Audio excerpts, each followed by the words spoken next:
কুমিল্লায় সরাসরি যেতে চাই। খোকন চৌধুরী আছেন সেখানে, কিছু অনিয়মের খবর পাওয়া গেছে। খোকন, একটু সেগুলো সম্পর্কে জানতে চাই এবং কেমন দেখছেন এখন পর্যন্ত ভোট গ্রহণ। লোপা, আমি এখন যেই কেন্দ্রটি রয়েছি সেটি হচ্ছে কুমিল্লা 5 আসনের নিমসার উচ্চ বিদ্যালয়ে ভোট কেন্দ্রে রয়েছি। সিলন টি রপ্তানিতে শীর্ষে।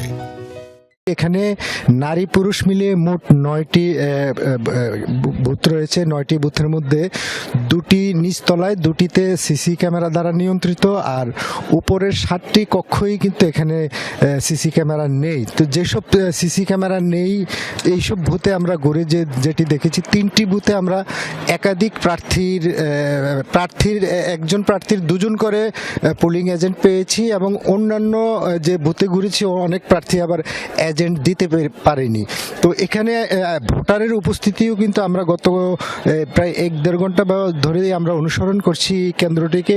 ভোটারের উপস্থিতিও কিন্তু তেমন নেই, এবং যারা ভোটার রয়েছেন আমরা কিছুক্ষণ আগে গিয়ে দেখলাম যে বুথের ভেতরে তারা লাইনে দাঁড়িয়ে রয়েছেন, কিন্তু ভোট হচ্ছে এবং প্রতিটি বক্সেই কিন্তু আসলে ভোটে পরিপূর্ণ হয়ে আছে, এবং এখানে কিন্তু 4000-এরও অধিক ভোটার রয়েছে।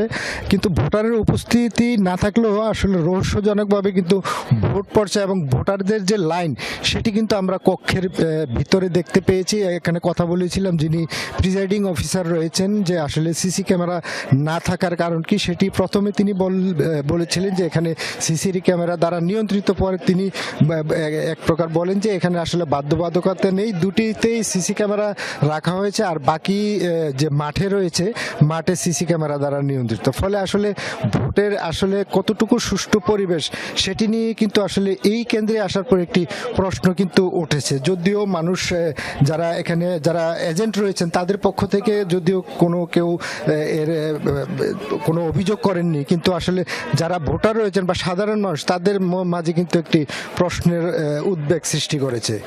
লোপা, খোকন, আপনাকে ধন্যবাদ আমাদের সাথে যোগ দেওয়ার জন্য।